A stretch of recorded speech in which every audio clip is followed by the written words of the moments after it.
عليكم ورحمة الله وبركاته.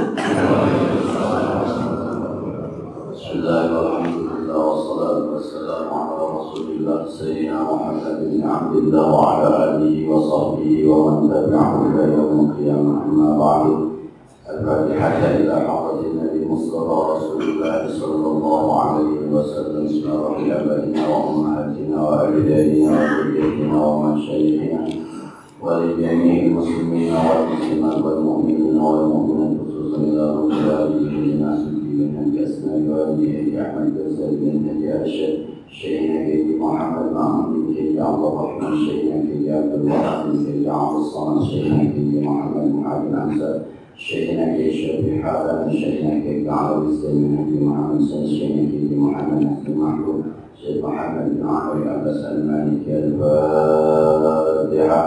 أعوذ بالله من الشيطان الرجيم. بسم الله الرحمن الرحيم.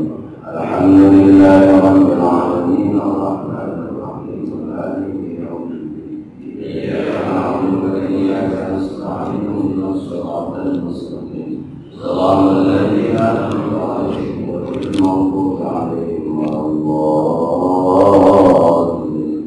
رب اغفر لي ولوالدي وارحمهما كما ربياني صغيرا. بسم الله الرحمن الرحيم. قال المؤلف رحمه الله تعالى وأدام النفع به وبعلومه في دار الحمد. بسم الله الرحمن الرحيم. متى وردت الوالدات الإلهية إليك هدمت العواقب عليك إن الملوك إذا دخلوا قرية أفسدوها. Syekh Ibnu Athaillah As-Sakandari menyampaikan kepada kita sebuah hikmah. Mata waratil walidat al-ilahiyah, kapan-kapan datang al-walidatul ilahiyah. Walidat, kekuatan, cahaya yang bersumber ilahiyah dari Allah, cahaya Tuhan. Kapan-kapan datang ilaika kepadamu cahaya Allah, walidatul ilahiyah, kekuatan yang bersumber dari Allah, masuk ke dalam hati kita yang disebut dengan nur, cahaya. Allahu nurus samawati wal ardh. Allah itu cahaya langit dan bumi, menembus ke dalam hati kita. Hadamatil awahid, maka cahaya itu akan menghancurkan segala macam awamnya, kebiasaan-kebiasaan buruk kita. Minggu lalu kita sudah membahas tentang al-haqaq dari Rupi Halid Tajid Mujmalah. Segala yang baik itu datang awalnya secara global, dan kalau ini sudah datang maka seakan-akan ada sebuah pemaksaan yang luar biasa sehingga otomatis langsung menggantikan sesuatu yang tidak baik menjadi baik. Inilah yang dialami oleh beberapa sahabat Rasulullah SAW. Begitu juga pada pribadi Rasulullah SAW. Kita ambil contoh Sayyidina Umar bin Khattab yang begitu ingin membunuh Rasul. Ketika Rasul berada di Saqifah Bani Sa'idah sedang berbicara kepada sahabatnya, Umar bin Khattab jalan sambil memutuskan kepada Aina Muhammad saat mana Muhammad, aku akan membunuh. Di tengah jalan kata orang-orang, kenapa juga jadi Muhammad? Hai Umar, saya ingin membunuhnya. Kenapa dibunuh? Sebab dia sudah menyebarkan ajaran yang tidak baik ke tengah-tengah kita. Enggak usahlah Muhammad kau cari terlebih dahulu, hai Umar, karena anakmu Fatimah sudah menjadi pengikut Muhammad. Kaget Sayyidina Umar pulang, kemudian dia menemukan adiknya Fatimah saat itu sedang membaca surah Maryam. Kaf ya ain sad itu rahmati abdahu zakariya inna rabbahu nidaan khafiyya rabbi inni wa hanal mustamaratus syaiba dan sebagainya dan seterusnya. mendengar ini yang tidak waradatil walidat, kalau datang walidatil ilahiyah, mendengar bacaan adiknya Fatimah surah Kaf Ain surah Maryam bergetar, kemudian dingin tangannya Umar bin Khattab sampai pedang yang dipegangnya terputus turun ke bawah. Dia kembali mencari Muhammad. Yang tadinya pedangnya begini, aina Muhammad, sekarang turun ke bawah. Lalu kata kita diseret di bawah, aina Muhammad. Sampai di Bani Saqifah Bani Sa'idah, sebuah ruang pertemuan yang dianggap sekali Saqifah Bani Sa'idah. Orang ribut, ya Rasulullah, Umar mencari Anda. Sudah, Rasul di sini saja, jangan keluar, sebab nanti Rasul dikhawatirkan terancam terbunuh. Kata Rasulullah, Umar mencari saya, maka saya harus keluar. Ketika Rasulullah keluar, yang terjadi justru ishhad, saksikanlah. Asyhadu an la ilaha illallah wa asyhadu anna Muhammadar Rasulullah. Begitu cepatnya berubah. Abu Bakar As-Siddiq ketika diceritakan tentang Isra' Mi'rajnya Rasulullah yang tidak masuk akal. Orang kafir Quraisy, orang Yahudi ketawa tentang Abu Bakar. Abu Bakar ente percaya teman ente?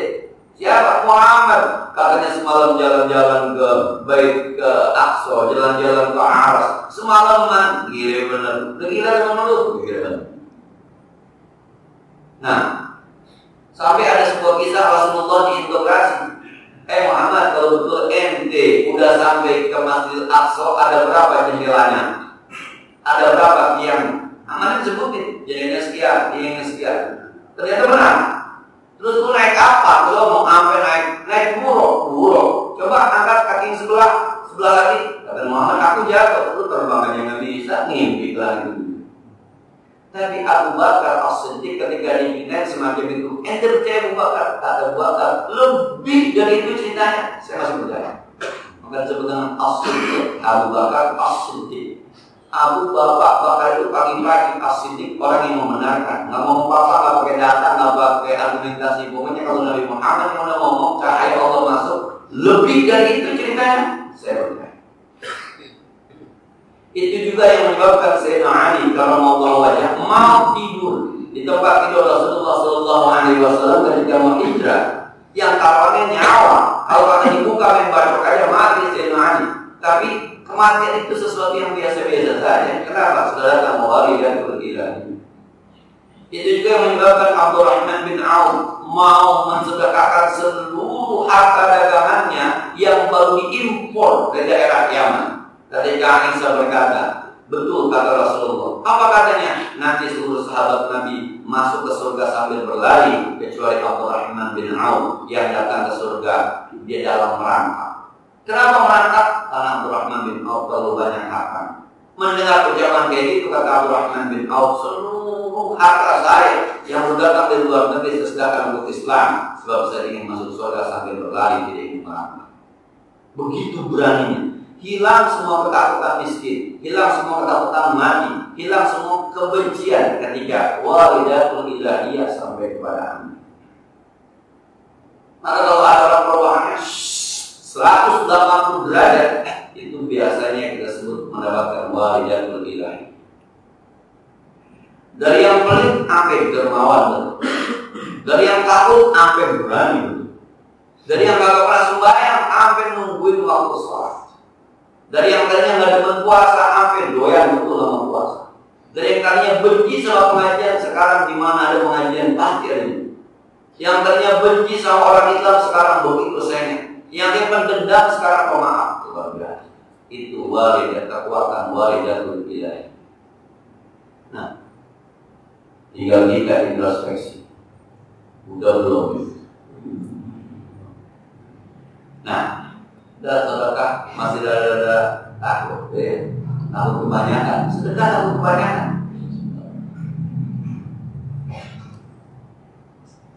Apa yang dikhawatirkan ketika sedekah kita kebanyakan? Pahalanya tak kebanyakan. Bukan Ustaz Surabaya, saya doang yang masuk surga, yang lain kagak. Kan ada orang yang banyak sedekah yang banyak banget. Saya waktu umroh tahun 2007 itu ada teman saya ngajakin umroh yuk berangkat. Umroh yuk berangkat. Ada orang yang lagi habis sarapan yang di lobi babak, dia yang temannya apa dia bilang, kalau umroh begini mah jangan makan serius, anggap aja jalan-jalan, begitu doang. Anggap aja jalan-jalan. Nah, asik aja dia di lobi bersama teman. Udah jangan sekali dihukum ini mah, anggap aja jalan-jalan. Itu orang-orang pada tawaf di kamar, dia tawaf di mall, di bidau tawaf. Bidau namanya. Nih, bahkan ada orang yang cinta dengan Rasulullah. Kemarin saya dapat postingan sebuah film, entah dari mana itu, Turki kalau nggak salah itu. Ini hanya sebuah film Pak, tapi saya tertegun saja gitu. Ada seorang pedagang yang mengaku raja punya hutang sama dia. Kemudian datang ke hadapan raja, dikawal oleh seorang pengawal. Kata rajanya, saya punya hutang apa sama Anda? Kayaknya saya nggak pernah ketemu Anda. Kata pedagangnya, wahai tuanku, saya punya hutang banyak. Saya pedagang, saya bangkrut. Akhirnya tiap malam saya tahajud. Saya minta sama Allah, saya minta sama Allah, saya minta sama Allah. Jadi cerita panjang lebar kata pengawalnya, ngomong to the point, gak usah cerita-cerita. Justru saya mau cerita, lama-lama saya tidur, saya mimpi ketemu Rasulullah Sallallahu Alaihi Wasallam. Ketika mendengar mimpi Rasulullah, rajanya kaget. Allahumma shalli wa sallim wa barik. Kata Rasul begini, wahai ente kalau pengen lunas hutang ente, datang kepada raja yang selalu memuji aku, tapi semalam dia lupa memuji aku.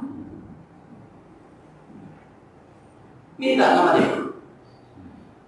Rajanya mau kaget begitu. Coba kamu ulang dari Rasul ngomong apa?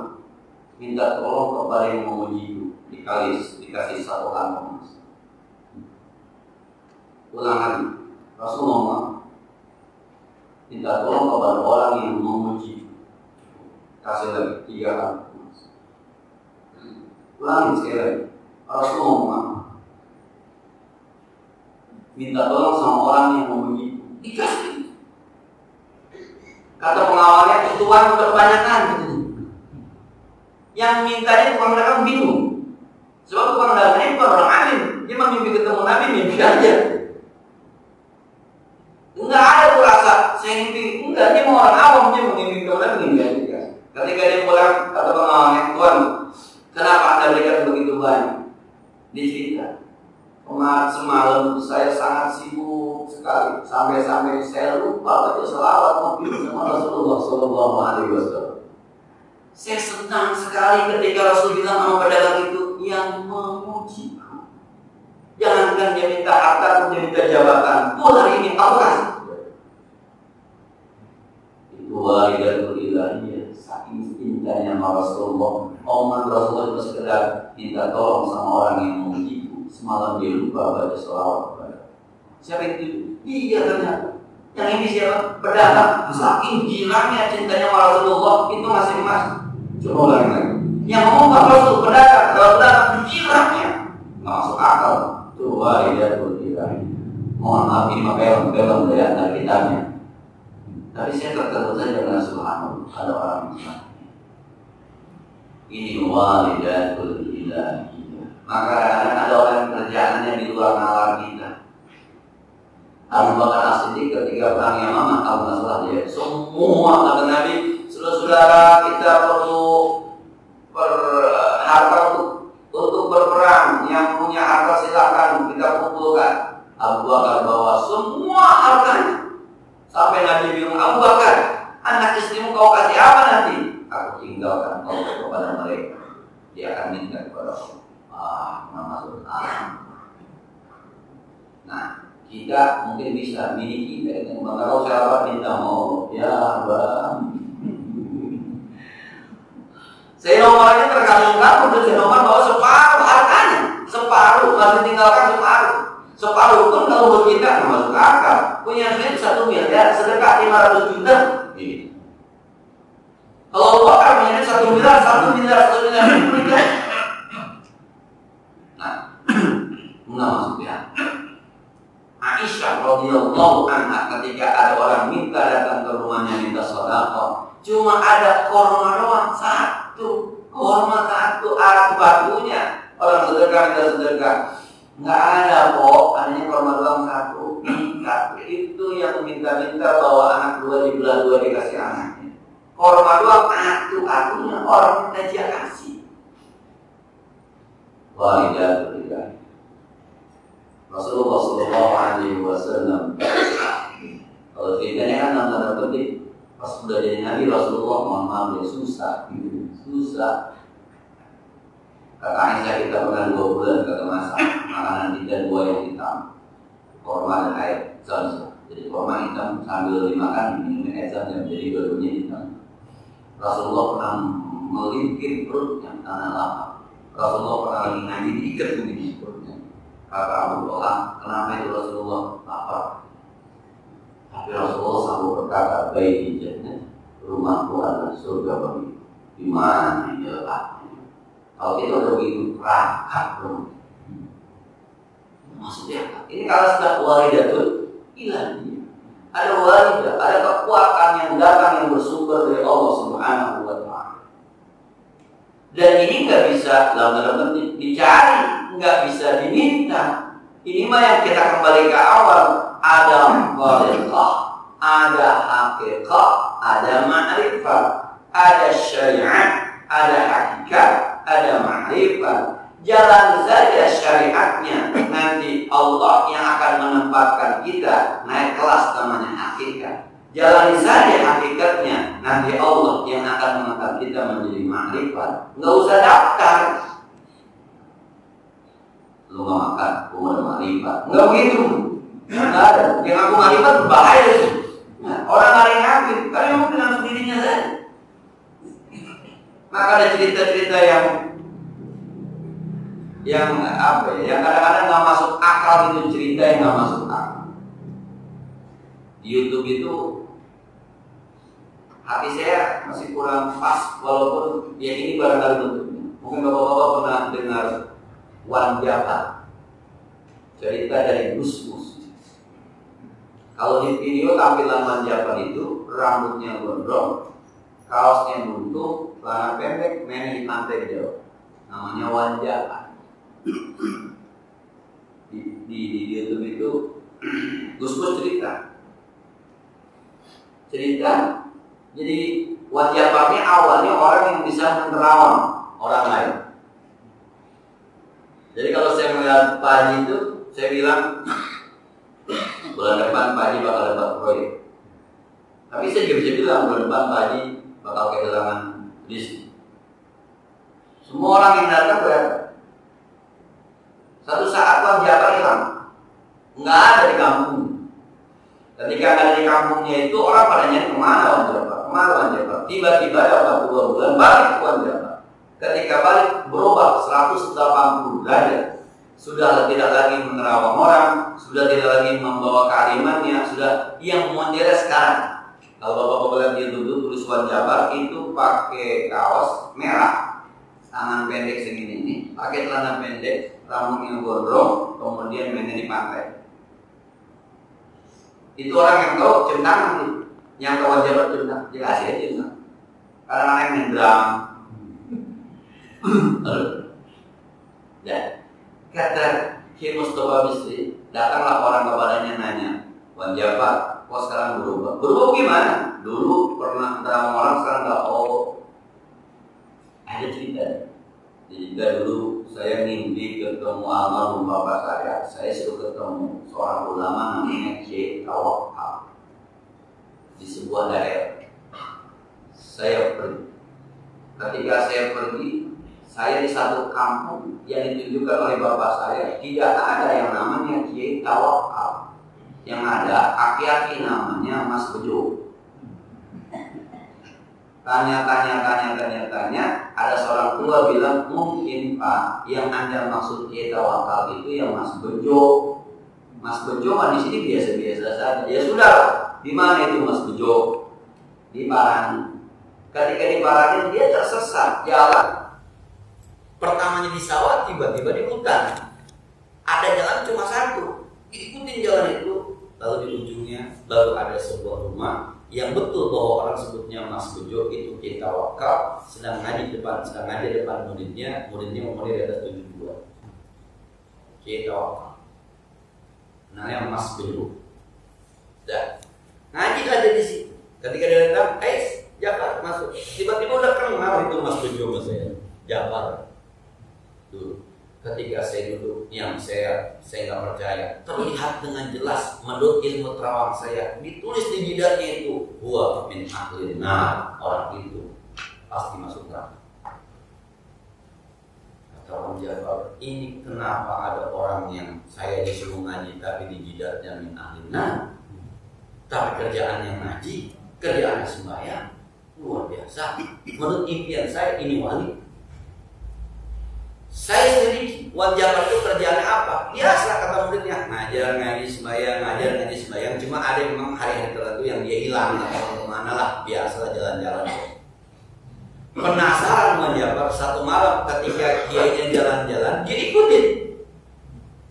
Ketika dia ikutin, laki-laki kejadian aneh terjadi. Apa yang terjadi? Ketika dia ikutin, hilang itu Jafar. Tiba-tiba dia ada di satu daerah yang dia nggak tahu di mana. Yang ada cuma warung remang-remang. Dalamnya ada orang ngopi, ada perempuan nakal yang suka godain orang. Saya bingung. Saya lewat dipanggil di dalam, Jafar, sini Jafar. Saya lihat ada kita wakal di dalam. Waduh, kita wakal di dalam. Sini, ngopi sini. Di depan ada perempuan nakal, perempuan yang di rumah-rumah begitu biasa. Ada kita wakal di dalam. Kopi, Mbak, kopi satu lagi. Dalam hati saya, inikah yang menyebabkan kita wakal masuk neraka. Dah ngobrol situ tuh. Ketika kita wakal najam, kita pulang yuk, keburu 5 subuh di pesantren. Pulang diikutin lewat sebuah sungai. Saya terheran-heran, kita wakal lewat di sungai, jalannya kayak jalan di aspal.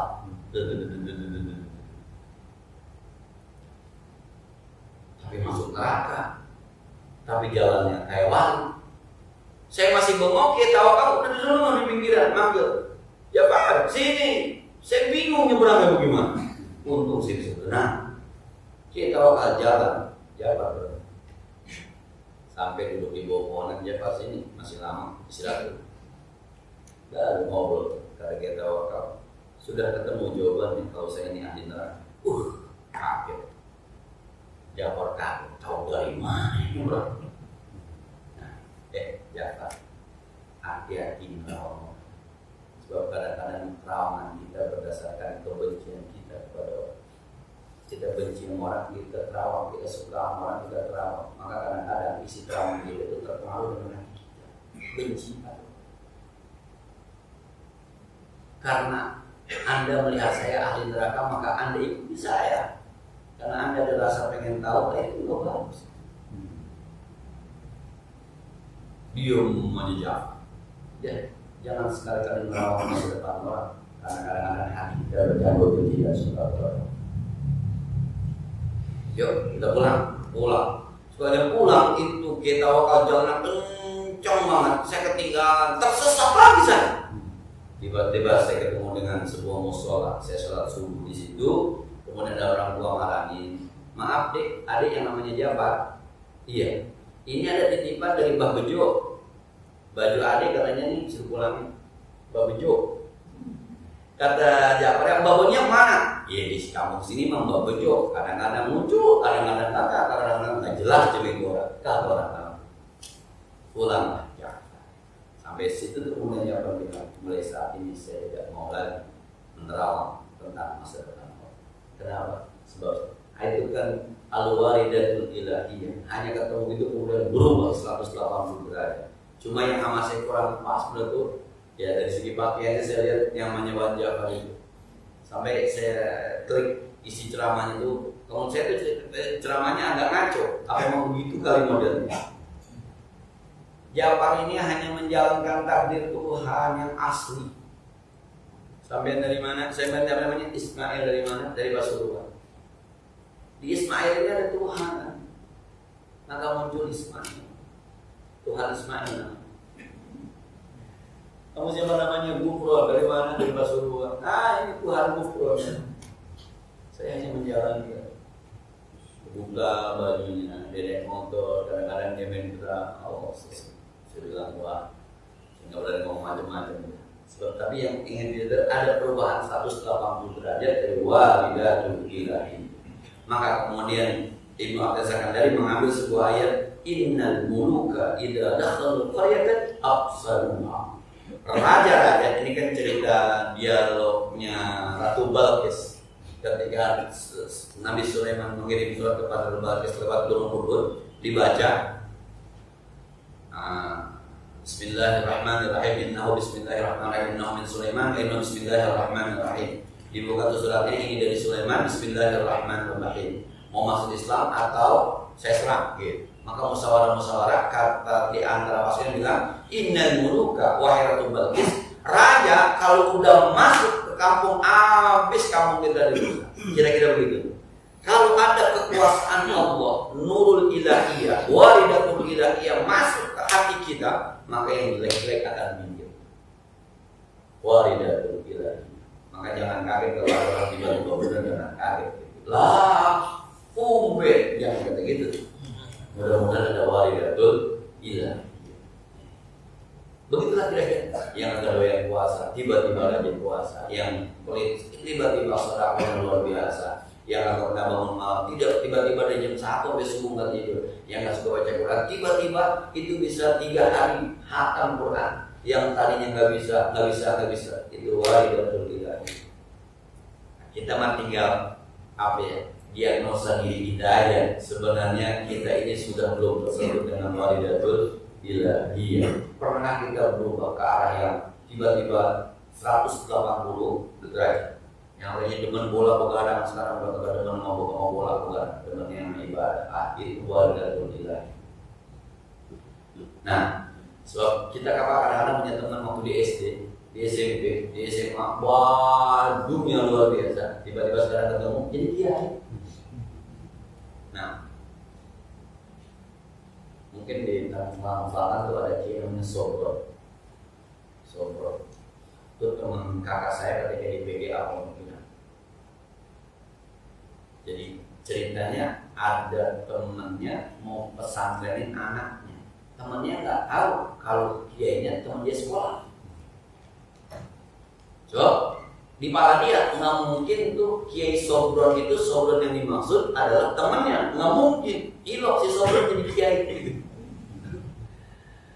Dan masukin anak pesantren kata suaminya, ini yang perempuan yang temannya. Kita selalu ke kiai dulu, yuk dan tungguin pas kuat betul temannya. Dia lupa bahwa itu kiainya. Dia ketok-ketok pundaknya, lu bro kiainya. Sampai minggir dia Sobron gitu. Karena dia nggak percaya kalau Sobron yang dulu dia kenal di PGA itu bakal jadi kiai. Kita ada Selatan, dia Sobron punya pesantren, ternyata S3 ya. Awalnya habis Quran, dia Sobron. Itu dulu teman kakak saya di PGA dan ceritanya sebenarnya betul dia ada juga. Saya pernah ceramah di Kembangan itu ditimpa pakai WPP teman-teman. Saya rapi ceramah, ditimpa orang nikah, ditimpa sama WPP. WPP timpa, saya kaget. Baru ini gue ceramah ditimpa sama WPP. Pas saya lihat, Masya Allah teman saya ketika di sana, apa dia bilang? Jadi kiai lu. Sebab memang lu ketika SMP mungkin sama-sama kagak beres kita jadi orang. Jadi kiai lu gitu. Nah, jadi ya sekali lagi memang ada saja gerakan-gerakan Allah untuk merubah makhluknya ke arah yang jauh lebih baik. Yang kadang-kadang kalau itu sudah ada kan waridatul ilahiyah, akal sehat itu sudah tidak lagi bicara. Kenapa ya? Kok bisa?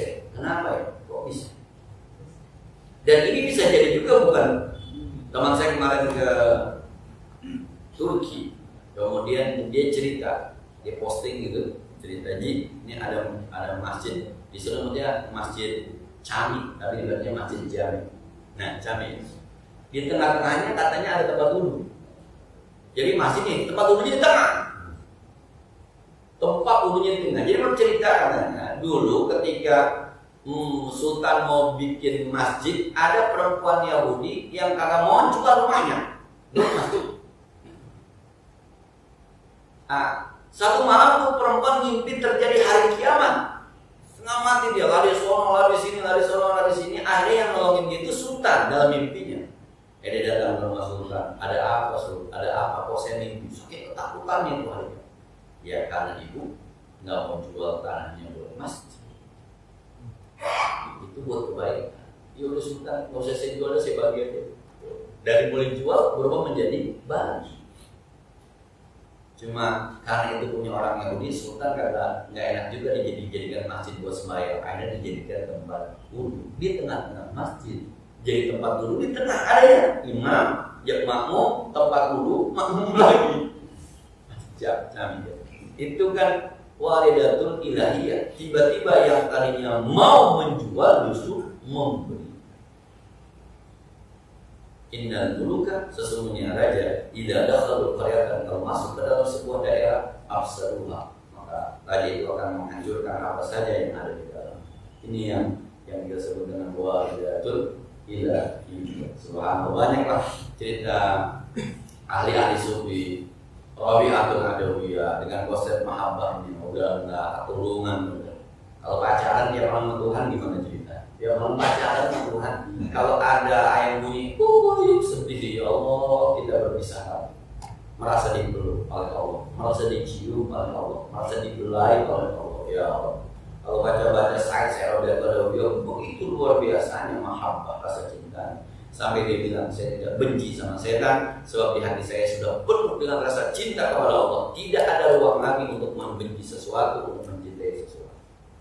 Kita bilang, ilok sama setan kita ada begitu kan.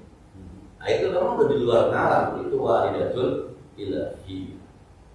Nah, terus tonton saja deh ya, kalau ada sesuatu yang menurut kita, kok perubahannya luar biasa ya. Selama itu perubahannya ke arah yang lebih baik.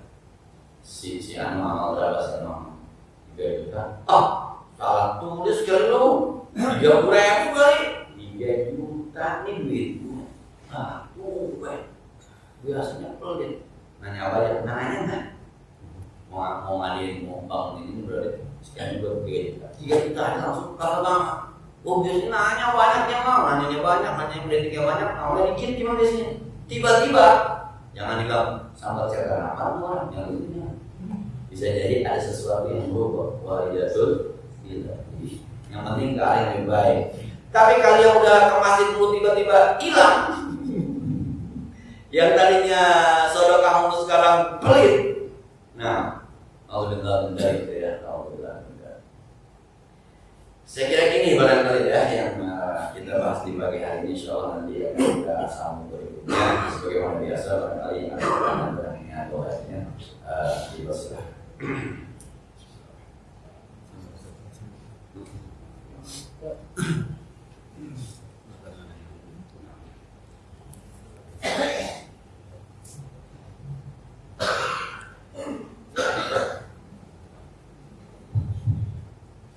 Assalamualaikum warahmatullahi wabarakatuh. Menambahkan awalnya daripada ini. Yang pertama, kita sangat cinta sama Rasulullah SAW. Itu tiap kita sholat selalu ingat kepada beliau. Nah, yang saya sampai hari ini karena punya pikiran saking cintanya sama Rasulullah, saya tidak pernah melihat yang foto lukisannya Rasulullah itu kayak apa gitu, dari zaman Nabi Ibrahim sampai Rasulullah gitu kan. Nah ini apa yang zaman dulu itu tidak ada tukang lukis sampai tidak ada foto gitu, sehingga kita tidak bisa membayangkan kayak apa rupanya Rasulullah gitu kan. Padahal kita cinta sama beliau. Jadi saya nggak tahu di dalam kitab-kitab apa ada gitu seperti itu. Itu yang pertama. Yang kedua, tadi kalau cerita yang disampaikan oleh Ustaz ini, berarti kalau kita selalu menerawang orang, itu berarti nggak bagus gitu ya. Itu kita jangan sekali-kali menerawang orang gitu. Nah sementara zaman sekarang ini itu jangan menerawang, langsung dia membuat kalkulasi bahwa si Anu dapat sekian, sini dapat sekian, gitu kan. Wah sini nggak bakal menang nih kalau maju.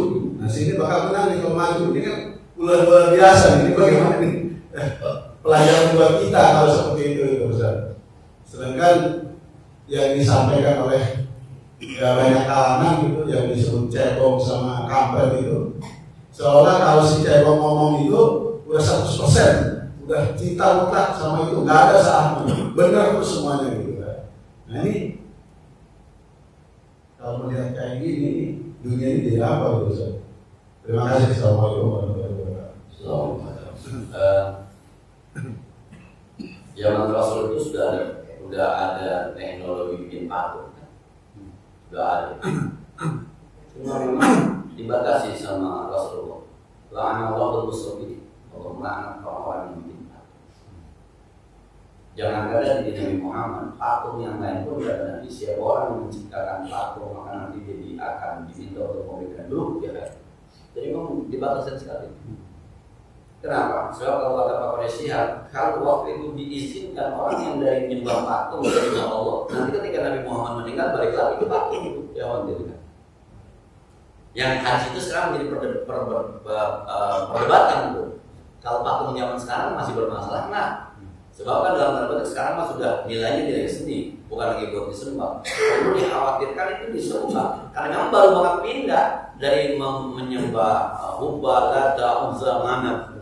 Maka kata Nabi, la'anallahu al-musawwirin, Allah melaknat orang-orang yang musawwirin. Saat itu musawwirin menggambar itu menggunakan teknologi patung pemanakan. Itu yang menyebabkan tidak ada foto-foto sahabat, tidak ada segala macam. Kalau gambaran pribadi Rasulullah secara utuh, ada sebuah kitab namanya Syama'ilul Muhammadiyah. Bahwa Rasul itu badannya tegap, dadanya bidang. Kalau jalan itu palanya lebih banyak nunduk, seperti orang turun dari gunung jalannya cepat. Rasulullah itu jenggotnya ada 11. Rasulullah itu rambutnya karena saking seringnya ngurusin umat kurang maka agak panjang.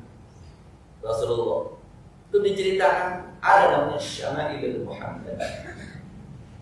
Bahkan Rasul kalau tersenyum tuh ada gigi yang bikin dia manis di sini. Rasulullah SAW ada gambarannya. Tapi memang tidak ada yang berani memvisualisasikan dari gambaran itu, tidak berani. Kenapa? Sebab nanti kalau itu dikhawatir nanti nggak ada gambarnya aja orang berani menghina. Apalagi ada gambar. Jadi itu sebuah kitab namanya Syama'ilul Muhammad. Bagaimana giginya Rasulullah, bagaimana senyumnya Rasulullah, bagaimana putihnya Rasulullah, bagaimana harumnya Rasulullah. Rasulullah SAW kalau lewat di gang ini 2 jam yang lalu, kemudian kita cium Nabi Muhammad habis lewat, wanginya. Dia keringatnya aja wangi. Rasulullah SAW. Bahkan kayu aja bisa nangis ditinggalin Rasulullah. Nangisnya semasih orang benar. Kan ceritanya begitu. Ada seorang perempuan namanya Bakum. Rasulullah biasa kalau khutbah di atas mongkol korma. Kemudian sama Bakumnya Rasul, saya bikinin mimbar ya. Saya punya budak jago bikin mimbar. Dia udah bikinin. Dibikinin sama kemudian ketika jadi Rasul khutbah di atas mimbar. Lagi khutbah ini akar korma nangis. Semasih dengar. Sampai Rasulullah berhenti khutbahnya turun usap-usap kayak usap baik. Itu kalau orang baca di silakan marhaban wa atakal maudu yabti, selamat datang wahai orang yang kayu datang menangis kepada Rasulullah SAW.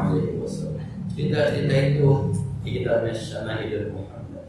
Itu saya pernah baca dari Imam Busmamun bulan Ramadan baca kitab itu namanya Syama'ilul Muhammad. Ada bukunya, cuma ada yang berani memvisualisasikan. Sudahlah, kita nikmati saja. Bahwa ada seorang sahabat yang ketika Rasulullah senyum dia bilang, saya melihat senyum Rasulullah amat saya suka daripada saya punya mobil Alphard 10. Mendingan Rasul senyum saya. Sampai begitu kan waridatul ilahiyah sudah itu. Dikasih Alphard 10 nggak penting, yang penting Rasul senyum sama saya. Gimana itu senyumnya Rasulullah SAW? Bahkan ada orang yang datang ke rumah Rasulullah, 2 orang di satu Usaid bin Khalid, satu lagi saya lupa namanya.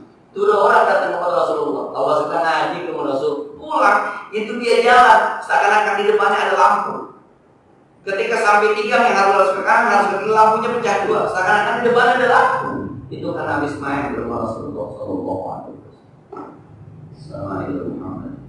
Kadang-kadang kalau Abah juga cerita, masa iya sih, kalau memang kata kita memang ada cerita-cerita semacam itu tuh ada. Nah, itu yang tadi saya cerita Rasulullah apa tuh?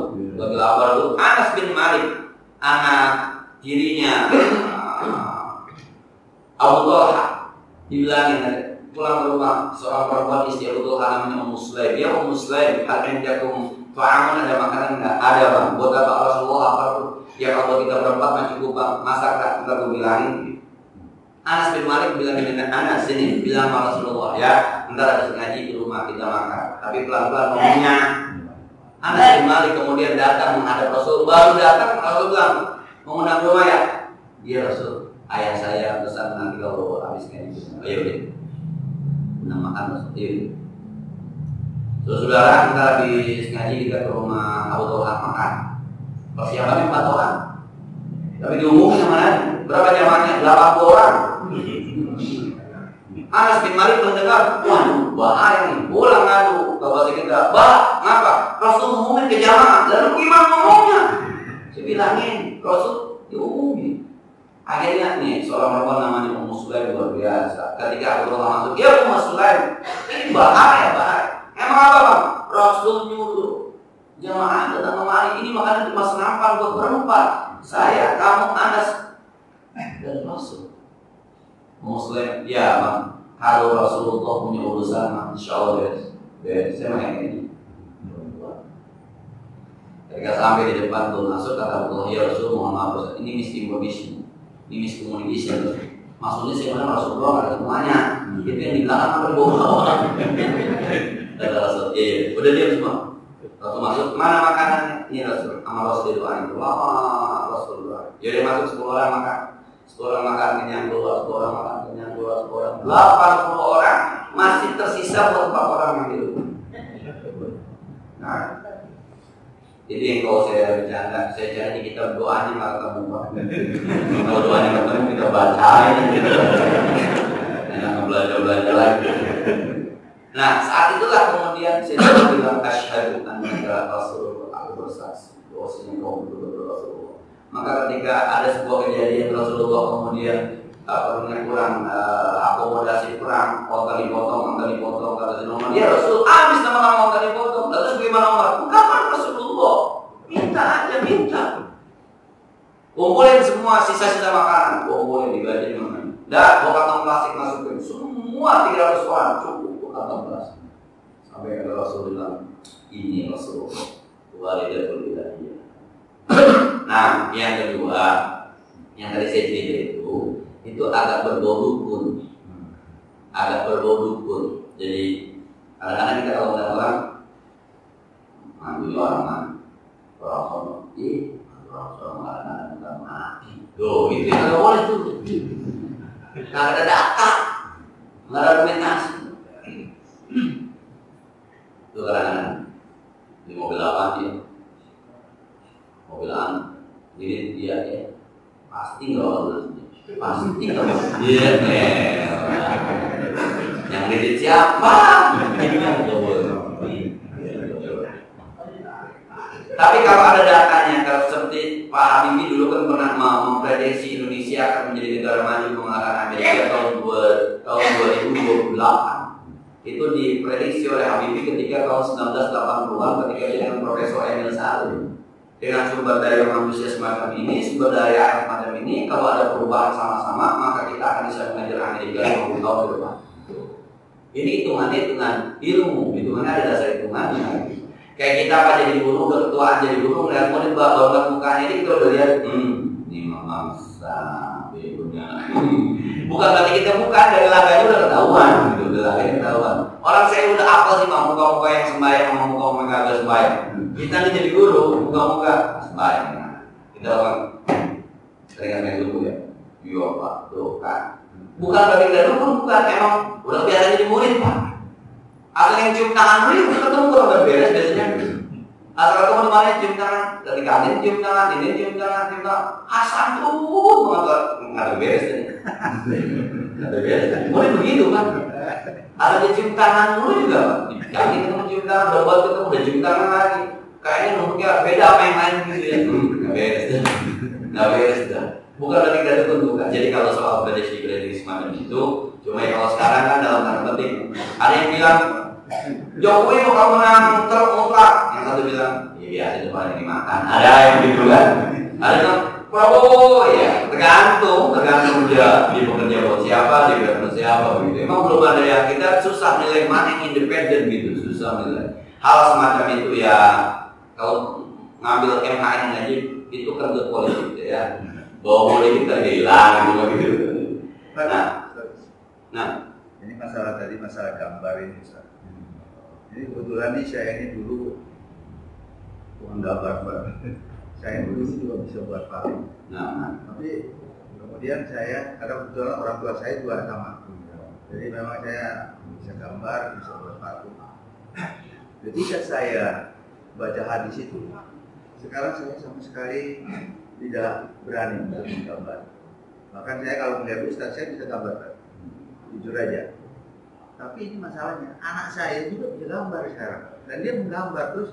Saya mau apa kan? Karena ini nggak bisa dihilangkan itu jiwa itu. Nah, itu sikap kita seperti apa? Nah, itu saya bilang tadi yang diperdebatkan oleh ulama sekarang itu Profesor Dr. Presiden ketika ada dulu Imam Al-Azhar datang ke Indonesia, masuk ke hotel melihat patung di depan, patung yang perutnya bentuk nganggur. Di hotel kan ada tuh yang patung Bali. Patung Bali ada baju-bajunya kotak-kotak kayak dalaman catur, perutnya gendut, bawa bentungan, enggak masuk, sehat. Patung itu. Lalu terjadi diskusi dengan Profesor Dr. Presiden. Kata Profesor ini, kalau di sini Syekh, ini seni, bukan bahwa ini rumah ibadah, ini hotel, bukan rumah ibadah. Tempat ini itu ada patungnya. Cuma pemahaman namanya. Pokoknya kalau yang namanya di Mesir itu yang namanya rumah ibadah ya orang-orang Muslim ya ada patungnya. Dia berpikir bukan. Ini ada masukkan tunjukin lagi tuh ada patung yang di depan resepsionis itu yang agak terbang begitu tuh patungnya. Kalau sini ini seni bukan disembah. Kalau yang disembah patung di sini ada di Kristen namanya salib. Kalau di Buddha namanya patung Dewa Wisnu Dewa. Ya ini bukan sebenarnya di sini. Saya rasa saat itu mau masuk dan menginap di dalam. Jadi kalau kata Malaysia, selama patung memang dibikin buat seni, bukan buat tidak melanggar hadisnya di sana. Tapi kiai kita nggak ngerti kiai kita. Pokoknya yang namanya patung berdasarkan hadis jadi tekstualnya. Kalau dibuayain nggak boleh. Benar? Iya, kalau nggak kalau dibuayain nggak boleh. Suruh ke situ kalau dibuayain. Kalau mau palanya suruh bunyi. Kalau dibuayain jangan ada palanya. Ya jadi kalau dibuayain, bangke buaya. Ada palanya, ada mati namanya. Jadi memang ada dua pendapat ya, tinggal mana yang seret menurut. Sudah ya, Al-Fatihah. Bismillahirrahmanirrahim. Alhamdulillahirabbil alamin arrahmanir rahim maliki yaumiddin iyyaka na'budu wa iyyaka nasta'in ihdinas siratal mustaqim siratal ladzina an'amta 'alaihim ghairil maghdubi 'alaihim waladdallin. Allahumma shalli wa sallim wa barik وبارك على سيدنا محمد وعلى ال سيدنا محمد اللهم انفعنا بما علمتنا وزدنا علما ينفعنا ربنا زدنا علما نافعا وفهما صادقا ولسانا ذاكرا وقلبا شاكرا اللهم انا نعوذ بك من علم لا ينفع من فم لا يشفع من جوع لا يشبع من دعاء لا يسمع ونعوذ بك من هؤلاء الأربعة ربنا اغفر لنا ولوالدينا ولمشايخنا ولجيراننا ولمن حكم علينا ربنا آتنا في الدنيا حسنة وفي الآخرة حسنة وقنا عذاب النار صلى الله على سيدنا محمد وعلى آله وصحبه وسلم والحمد لله رب العالمين السلام عليكم ورحمة الله وبركاته.